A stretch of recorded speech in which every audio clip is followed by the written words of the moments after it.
You know, when you climb into your car, it's pretty obvious it's hot. This handheld temperature gauge shows temperatures reaching up to 145 degrees. But what a lot of people don't think about is that it's hot underneath the hood of your car too. And if you forget about the basic maintenance, you're going to find yourself in trouble. When you get sustained hot temperatures for a number of days, it starts to affect the electrical components. And as the case with this particular vehicle, which is now 6 years old, it had the original battery. It's time for a new battery. Another component that we see a lot, again, when there's sustained heat over a number of days, is the alternator. You can't believe how hot these cars get underneath, and all that, and heat is what's basically causing the problems, and it fries the components.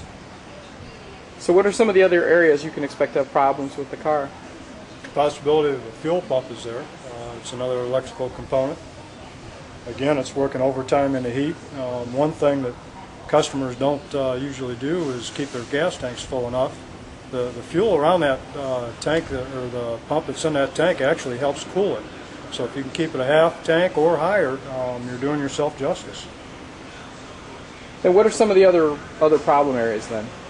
Well, there's a number of things that can go bad, especially if people seem to forget the fundamentals, which is keep your oil changed every 3,000 miles with a new filter.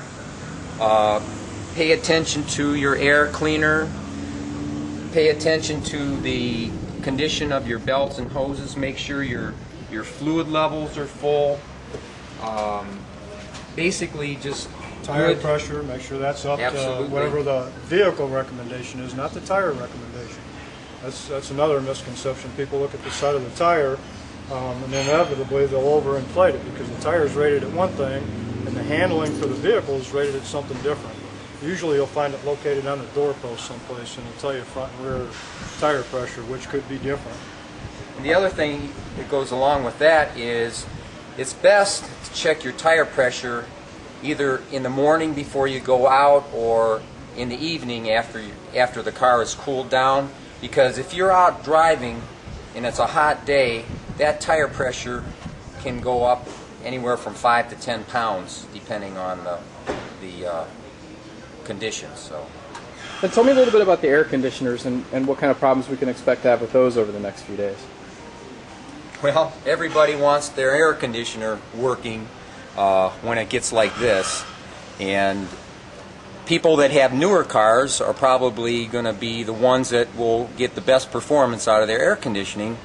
But just as with all components, over time things start to loosen up, and leaks can occur in O-rings or the various components of the air conditioning system. Jack probably can tell you a little bit more about that. Well, one thing they have to remember is that R134, which is the newest Freon on the market right at the moment, does not cool as well as the old R12, which was pretty much taken off the market because of ozone concerns. It takes a little longer for it to cool down, doesn't cool quite as efficient. It is safer for the environment. On a very humid day like we're experiencing right now, it's going to take even longer for that system to cool that vehicle down. It's no different than the system in your home. The higher the humidity, the harder and longer it takes for it to cool.